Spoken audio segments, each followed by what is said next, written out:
Duck's Great Western Special. It was another blustery day on the island of Soda. Thomas was excited. He was on his way in a Great Western engine called Duck. He was waiting as he pulled into the yards. Duck was bright green. He had very long traction rods and a super tall funnel. He looked very smart. Hello, Thomas.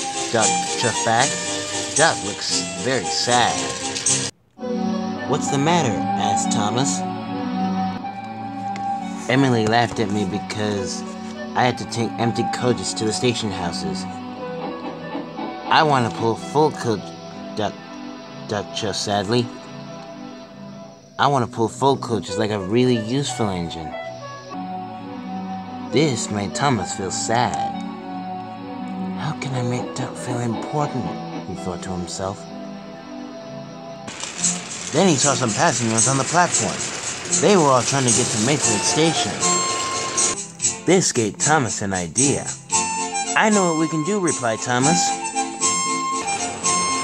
Duck pulled his coaches into the station. Thomas had Duck's driver to fill his coaches up with passengers. With your coaches filled up, no one will know they are empty, replied Thomas. We can make everyone think you're pulling a passenger train. Then I will fill Great Western, Duck chuffed cheerfully. Later, when Thomas saw Emily at the station, he told her all about Duck's Great Western Special. What is it? Asked Emily. Not telling, Thomas puffed. But it's the most special of all. And every time Thomas saw another engine, he told him all about Duck's Great Western Special. Soon all the engines were talking about Duck's Great Western Special. They were excited, except Gordon. It won't be as important as my Express, Gordon huffed. Duck's coaches is much more important than the Express, replied Thomas. And you'll see it tonight at Abbey Station. But then, Thomas was worried. How can I make Duck's coaches look even more special than Gordon's Express, he wondered. Later that evening, Thomas saw a station master lighting lanterns. This gave him another idea. Can I borrow your lanterns? Thomas replied to the station master. Of course, the station master replied. Soon, Thomas's trucks were filled with the lanterns, and he puffed away to find Duck. Soon, Duck's coaches were decorated with the beautiful lanterns. He was taking them to the station houses for a very important job. Your coaches look very special now, puffed Thomas. You must go through Abbey Station. Lots of friends will be there to see you.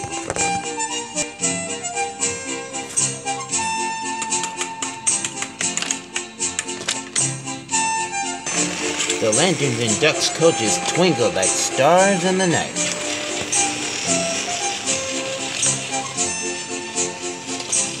When Thomas and Duck arrived at Abbey Station, Emily, Percy, and Gordon were all waiting. Percy gasped. Oh. He looks Great Western, explained Emily. And for the first time since he'd been on Sodor, Duck felt Great Western, but not for long. One of the passengers had stepped out of Duck's coaches. Oh no, gasped Thomas. Now everyone could see that they arrived at the wrong place. This isn't Mayfield Station, said a man. This is Abbey Station, said another. He tricked us, said another man. He said he was a Great Western engine, said the little girl. But he wouldn't accept return tickets, said the lady. He just wanted us to think Great Western engines are no good, said a man.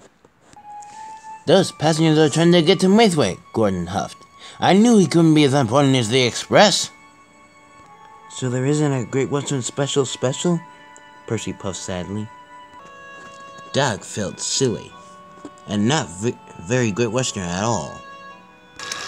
so he raced away as fast as he can. Thomas felt very bad. Just then, Sir Topham Hatt called the station master. And the station master came to see Thomas. "There are lots of engines waiting at the station houses," the station master cried. "They're waiting for Duck's coaches." "Oh no," moaned Thomas. "I've got to find Duck quickly."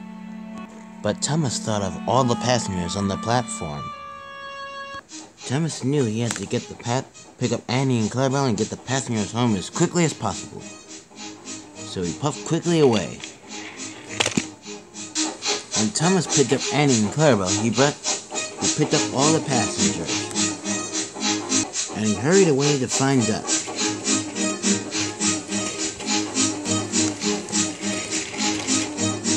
Duck was parked in the shed. He looked very sad. "I'm sorry I made you look silly," puffed Thomas. "But they are waiting for your empty coaches at the station houses." "But all the passengers don't like me," moaned Duck. "Don't worry," replied Thomas. "I can make them like you again." So Thomas led the way and Duck followed. The two engines worked together.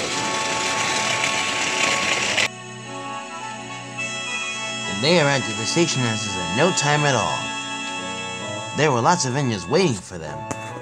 They all needed the empty coaches to start their nighttime deliveries. "Your passenger coaches were important after all," puffed Thomas. Duck was so proud it made his axles tingle. "We need even more coaches," chuffed Henry. "I'll get them," Duck chuffed cheerfully.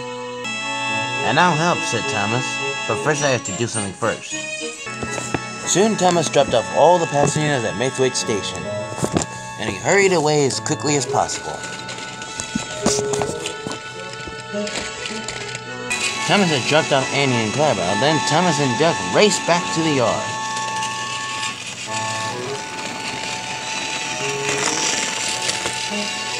They collected some more empty coaches, and they puffed quickly away.